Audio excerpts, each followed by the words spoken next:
welcome Canada's newest Unity ordained minister, Reverend Thomas DeSchutter. He was ordained last year, and he is with us from Vancouver Island this morning. Thomas's talk today is The Temple Beautiful, and he's talking about some of the 12 powers, particularly about faith and love. So I'll shut down slides and let Thomas get started. Welcome, and we're delighted to have you here. Thank you. Thanks so much for having me.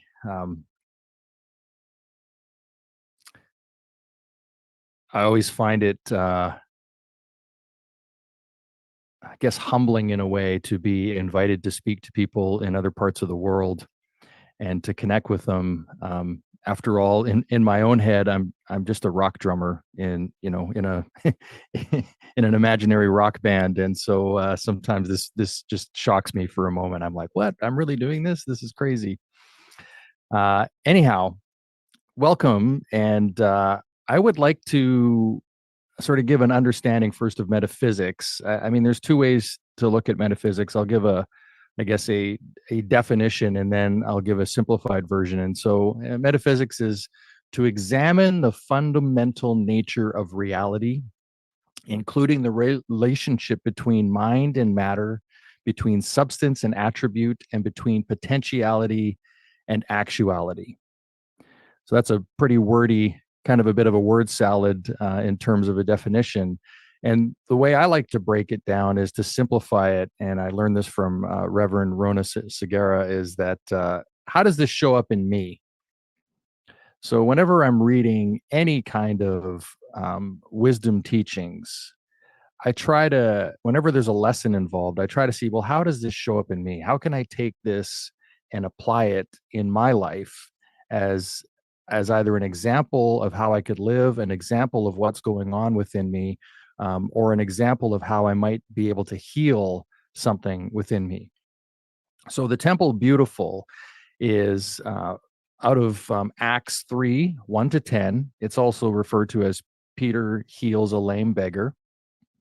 So what I'll do first is I'll read the scripture, and then we'll go back over it and break it down into terms that I think we can then play with it. And the great thing about all of this is that you get to say how it goes for you. Anytime you read any wisdom teaching, scriptures, whatever it is, you can apply it in whatever way you want. There's no rules. There's just ideas around it and some suggestions. But, as we pointed out in the beginning around freedom, we have the freedom to think and decide and choose whatever it is that works for us. So one day, Peter and John were going up to the temple. It's a time of prayer. It's 3 p.m. And now a man who was lame from birth was being carried to the temple gate called Beautiful, where he was put every day to beg from those going into the temple courts. When he saw Peter and John about to enter, he asked them for alms. Peter looked straight at him, as did John. Then Peter said, "Look at us." So the man gave them his attention, expecting to get something from them. Then Peter said, "Silver or gold I do not have, but what I do have I give you in the name of Jesus Christ of Nazareth. Stand up and walk." Taking him by the right hand, he helped him up, and instantly the man's feet and ankles became strong. He jumped to his feet and began to walk. Then he went with them into the temple courts, walking and jumping and praising God. When all the people saw him walking and praising God, they recognized him as the same man who used to sit begging at the temple gate called Beautiful. And they were filled with wonder and amazement at what had happened to him. So we can see this as a story about somebody begging, and we can take it literally as like, did this really happen? Did they just put out the right hand and raise him up, and suddenly he had this great ability to walk and dance and celebrate? And we can also take it apart a little bit using the teachings of Charles Fillmore and the Metaphysical Dictionary. And so in metaphysics, in what Charles and Myrtle created with Unity, is faith and love are represented by Peter and John. Peter being faith, John being love. And so we can see that what's happening here is actually faith and love are showing up in this scripture. Now, there's also some other things going on. First of all, they're going up to the temple gate. They're going up to do something at a very specific time of day. It's 3 o'clock. They do this every day. So we can take that as there's a practice going on here. They're going to a temple, a sacred place, a place of connection. We can also take the temple beautiful and think of it as ourselves, that we are that temple. Again, so how is this showing up in me? Now, this person who is lame from birth, this represents, in my mind, disabled thoughts.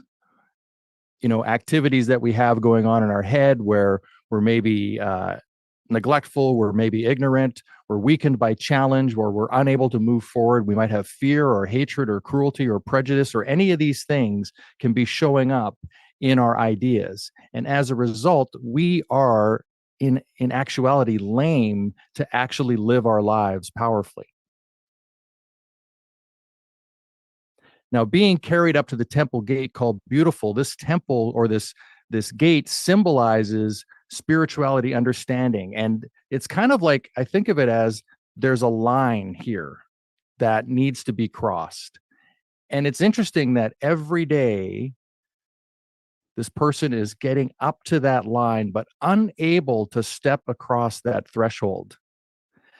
And I'm curious, have you ever had that in your life where you get stopped by something? You get stopped at a certain level. Maybe you've noticed a pattern in your life that you reach a certain way with people, or you have relationships get to a certain point, or maybe in your career you get to a certain success point, and there's something out there called self-sabotage, where we somehow manage to create an environment where maybe it doesn't work out to our highest truth or what we really wanted to have accomplished. And so I see this is that temple gate that this person is getting up to every single day, but they're unable to cross it.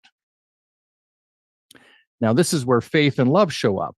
And, this person is begging for something. So again, if we take this internally, looking to the outside world for something, right? Looking what out there can solve what's going on within me, as opposed to pulling from within. And this is where the right hand is put out. The right hand is, if you ever noticed in the court of law, the right hand, the accused is always sitting at the right hand of the judge, right? In court, the prosecution is always on the left. So this right hand is a symbol that we have taken through history as a place of good faith. And so the right hand is reached out to the person, and they embrace, and in that embrace of faith and love, something new comes in to this. Something new comes into this person. And as the story says, he's raised up, begins to jump up and down, and is able to suddenly cross that line, able to move into a new place within themselves in order to live their life. So if I were to summarize that quickly, it's sort of a story about a person that was begging for alms and received instead legs. And now the ability is within them to actually move into their life, right? It's sort of like you've now been given the ability to fish. That saying, right? Where instead of fishing for others, you teach them how to fish. This is that same kind of idea. Suddenly, this person has something from which to draw on that allows them to move to the next stage of life. And you might have noticed in your life that there always seems to be these ceilings that we hit, these areas that we get up to, and we need something a little more to move across. I think it was Einstein said that the problems that we have today are not going to be solved by the same thing that helped us create these problems, right? We need something more from ourselves in order to actually move beyond what is stopping us. And this is a great example of how we can take some spiritual principle and begin to apply it into our lives so that we can now have something to lean into. I'm sure you've all done a white stone ceremony at the start of the year and created a word for yourself or a phrase for yourself for the year. And, one of the things that we can do with that is actually lean into that phrase or that word. We can stop in a moment of frustration and ask a question. Well, how would, in this example, well, how would faith show up here? How would love show up here? If I were to lean into that, what would be possible for me moving forward? So it's really, again, coming back to our thoughts, our thinking. And if we go back to the story, there's, you know, there is a ritual of showing up every day at a temple. Yet, what that for me, it's not the fact that you're going there at 3 o'clock or you're going to a temple. It's a practice, right? It's a way of being that is non-negotiable. I am somebody that is able to build some discipline in my life. It's not negotiable as to whether I'm going to meditate and pray every day. It's not a it's just not negotiable. There's nothing that gets in the way of that happening in my life because I've seen the person I was before taking that practice on and the person I've become from having that practice. And when I weigh the two out and I measure them, I go, oh, which guy would I rather be? Would I rather be the guy that wasn't doing that the way I showed up in the world before or the person I am today? And I choose the person I am today. And so I've seen for myself that it's in the practice of having something in my life that supports me that actually allows me to hit those next ceilings. And then what gets me to that next place, it's probably going to require something different from me in order to move beyond it. Or maybe it requires me to even dig into that a little deeper. Maybe I need to go a little further within to find that. So this is really a story about a human experience. It's really about seeing how is this in me and how can I utilize this teaching for something that's going on in my life, either maybe a relationship with somebody, again, whether it's in your work world, maybe it's in the family experience you might have overall, whatever that looks like. How can I take this and apply it? So if I was to rewrite the passage and personalize it, and I'll read from my screen here, I might say, when I am stopped in feeling unworthy or unable to raise myself up, I go within and call on faith and love to lift me up and move me forward to a new way of being. There is no thing in my life that cannot be healed in this manner. So if I were to take that even further into how can we move, so let me pause here. So I'll give this analogy. So you have it in your mind that you want to get in better shape. I'll use that because that's an easy one. Oh, I want to be healthier, or I want to get in better shape. So you might look at it and go, oh my gosh, how am I going to do this?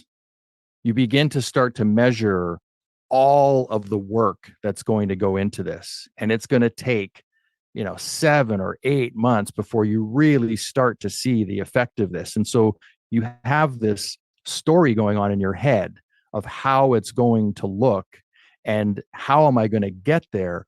And, the weight, it starts to weigh on you and not if you know what I'm talking about, so that I can see that it's like you're all with me on this, right? I'm not the only one that experiences this. Like I do like to check in and make sure it's not just me because maybe it's just me. But you start to play with it. It's like, oh, this is going to be, how am I going to possibly do this? Oh my gosh. And then that begins to weigh down what your experience is, that enthusiasm that you may have had for this project called I'm going to get in better shape begins to wane, right? And it becomes easier to push it off. So what we really need to do, and this scripture is a great example, is we really need to live as though we're already that. So it's not in 7 or 8 months I'm going to be in shape. It's actually right now when I sit on this bike, I am in shape. Because as soon as you start pedaling that bike, as soon as you start pushing that weight up in the air, as soon as you start running down the treadmill, you have already changed who you were the moment before. So I'm already this thing. I'm already better than I was, in the world of shape, in the world of fitness, than I was 2 minutes ago because I've taken this step. And that's really what we see is the moment that faith and love show up and it's embraced, it's not that one day my life is going to change or be better. It's actually happening right now in the moment. So I'll give you an example. And the only way I can ever do this for some reason is to pull from my own personal life because I don't know what other people experience. I only know my experience. And I have to throw some kudos to Martha Creek here as well, if you all know Martha Creek. So, I was not a spiritual, no, let me reframe that. I was not a religious person and wanting to find a spiritual home, but I stumbled across Unity and went, oh my gosh, this feels really great. So that was the spring of 2017. Never heard of Unity until then. And 6 months later, I decided I wanted to be a minister. Don't catch whatever I caught in that moment. Just so I began the journey. Now, I had all these SEE classes to do. It took me 18 months, a year and a half to do 18 SEE classes to qualify for ministerial school. And so I got accepted into ministerial. And it was really becoming overwhelming at this point. And I had a call with Martha Creek. And she was great because she gave me the best coaching I could ever hear from somebody. She simply said, minister is a verb. Get out there and minister. You're already a minister. It's not, one day you're going to pass everything and they're going to give you the little cloak and everything. But what you need to do right now is do what they ask you to do. And then when you're finished, you do what you're here to do. Right. So pass all the things, make sure you don't fight them. Like, don't be in all the disagreement, just do it. But you're already a minister. So get out there and minister. So I took that to heart and I began talking and doing ministerial activities as if I already was. And then I just put my head down and did the classes. Like, what was next? There was no thinking about 3.5 years or 4 years that was in front of me. It was what is next. I'm already doing it. And I don't know that I would have made it had that not been the state of mind that she showed me was possible. Because I have at that point, my daughters were 13, twin daughters. I had a business, I had a family to feed, I have a mortgage, like all of those things were in my world. And I was now adding this as well as running my own business, feeding my family, taking care of all their needs, or being there as much as a father and husband as I could be with all of this going on. And so the overwhelm could have been very present for me. And anytime that happened, I just had those words of one thing at a time. This is what I'm doing. I'm already it. And this is part of what it means to be a minister. I'm already it. This is part of it. It's not, I'm going to get there one day and be it. It's actually already happening. I am it. And then I just needed for the little, tap on the head from Unity to go, oh, now you've done it. And so what I see from this, so, there's the faith in knowing that we're doing our truth. So that's really what faith is for me. It's I'm living my truth. I am truly drawing from within that which is mine to do. And I trust in that. I have a faith in that guidance. But the love part is really the harmonizing. It's not the love as in a relationship, as Fillmore talks about in the 12 powers. It's the harmonizing aspect of love, becoming in harmony with that thing. And I harmonized with the idea of what it meant to be minister. I took it within and really owned it and harmonized with it. Anytime you're not, you're having a struggle with something, the idea is, how can I harmonize with this? So if we go back to your word of the year, whatever that is, if you're going into a meeting that could be, you know, uh, a little bit daunting, or there could be some fireworks, so to speak, lean into your word. How can my word of the year support me in this? I had a moment where I thought this was something I really wanted to lean into this year. Well, how can I harmonize with it and bring it into my meeting, that I am this very thing? And so we can draw on any principles or teachings that we might come across that align with the truth of who we are. And then in unity principles, principle number 5 is, I live the truth I am. That means we got to get out of our head, right? Nothing happens in here but ideas. It doesn't happen till we put it into the world. And either we do that through our speaking or we do that through action. But if it's just in our head, it's not anything. It's just in our head. And it's a great place to have things, but they have to become real. They need to show up in the world. And that's on us to do that. That's our work, is to bring that to life and to be seen as that, not for others, but to be seen as that for ourselves. You know, when you see yourself accomplish something, do you feel good about it? Right? It feels good. Hey, I said I was going to do this. I did it. You know, ever had those days where you had things that you wanted to do and then you just did nothing? And at the end, let me speak from personal experience. When I have a list of things to do and I slough them all off, and about 4 or 5 o'clock, I've done nothing, and my kids are going like, Dad, why are you being such a jerk? It's because I know I haven't lived into my own, what I said I would do. And so it shows up in me in that I'm frustrated and angry internally, and it shows up outside with other people. It has nothing to do with them. It has everything to do with my own experience. And the more that we can look at ourselves and see who we are being and examine life, so to speak, that's when we are really able to show up for others. When we are willing to look at ourselves and go within and see that all of this stuff, everything that's happening in the world, is a result of my perception, what I'm seeing, what I'm willing to do, what I'm creating, my practices, all of those things. That's really what I can take away from Acts. So I have an invitation. I invite you all to see having faith as honoring the very same intelligence that put together all of this experience that we are having. The plants, the animals, you, me, the trillions of cells that make us up. You know, the idea that every 7 years, every cell in our body has died off and been regenerated. Like that, if you think about that for a moment, it's incredible. And to see that faith is that nudge that says you can do this, right? You can be someone that serves others. You can play the game of life full out. You know, life being one of our 12 powers, right? That's like, we get to do this.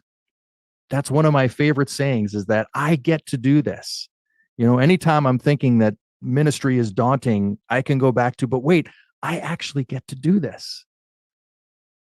I wasn't on my agenda at one point, but now it is. And I like, this is so much fun for me to be able to get together with all of you. And so to ever think of this as something other than I get to do this, if it's in my life, my gosh, that's for me. This is actually showing up for me. This experience is showing up for you. So with that in mind, why don't we take a few moments to bring some of that into ourselves at a deeper level, to experience faith and love, not in our heads, but to move them into a presence within, to see them for that full embodiment that they can be. And so if you're comfortable, I invite you to close your eyes. If that's uncomfortable for you, then just find a place in front of you where maybe you can soften your gaze.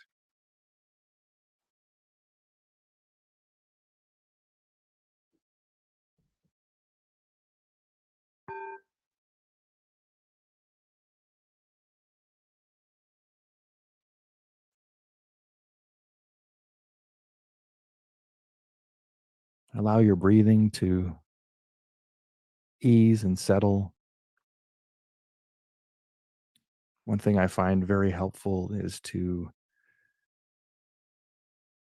make my exhales longer than my inhales. So you could count a breath in of 4 and exhale for a count of 7. And as you do that, you'll find that you relax a little deeper.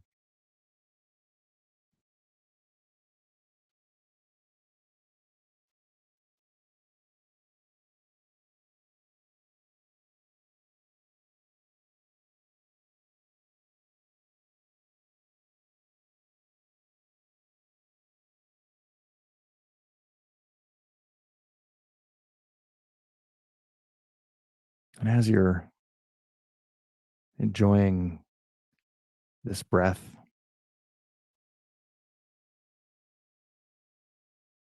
I invite you to think of these words, that everything I want for myself and for my life are within me.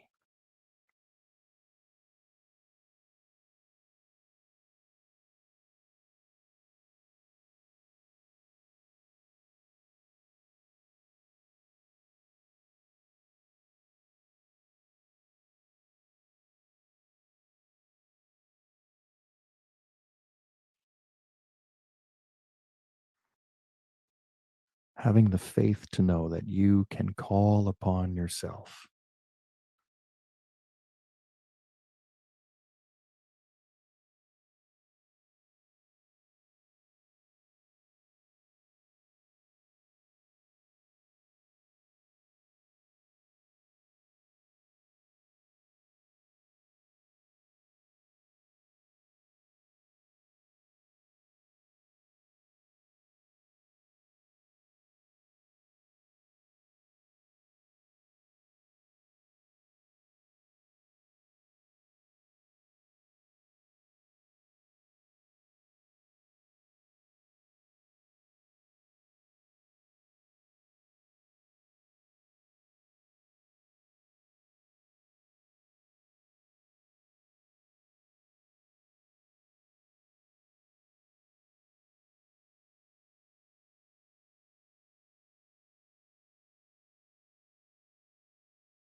I invite you to place a hand on your heart space.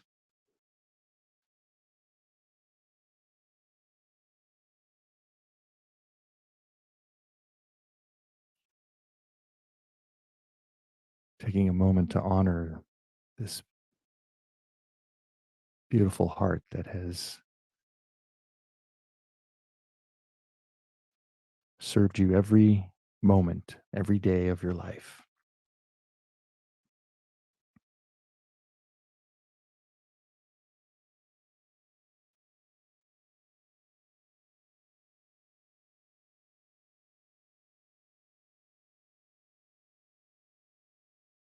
bringing into your awareness that this is where love resides. This is where that harmonizing power resides.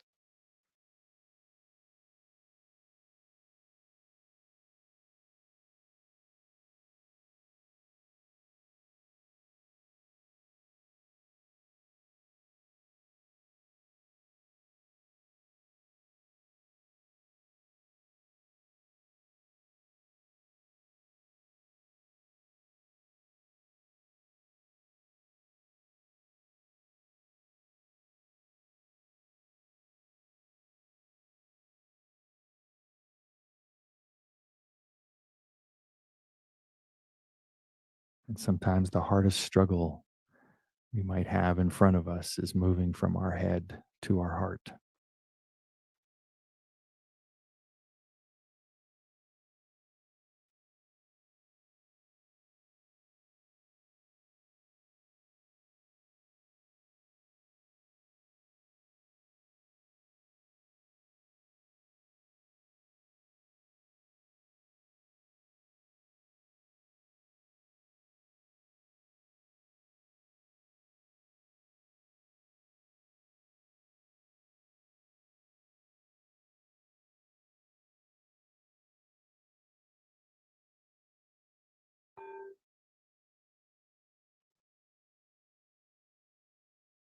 And as we prepare to come back to our Zoom room, as you're ready on a breath in, you can open your eyes. Let's take a moment and share in some gratitude together, some gratitude for this time together, for each person that is here, our fellow meditators and spiritual journeyers. I don't think that's a word, but we'll use it today. Just filling ourselves up with this appreciation for this technology that has allowed us to connect, for this safe space that we can dwell in and speak freely in. And for that, we say, thank you, Spirit.